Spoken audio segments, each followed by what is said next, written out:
Arestado ang 4 na individual kabilang na ang isang menor de edad matapos na masamsaman ng hindi dokumentadong baril noong ika-28 ng Setyembre sa Barangay Banggot, Bambang, Nueva Vizcaya.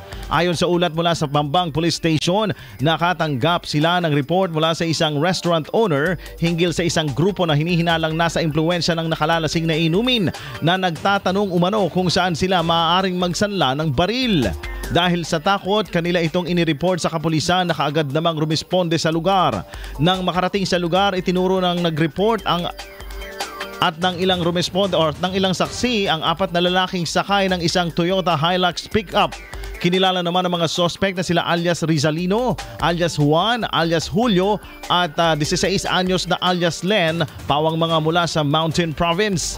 Sa pagresponde ng kapulisan, positibong na-recover mula sa mga suspect ang isang arms core shotgun, isang 5.56 magazine, 3 bala, sling bag, isang bolo, flashlight kasama ang kanilang sasakyan.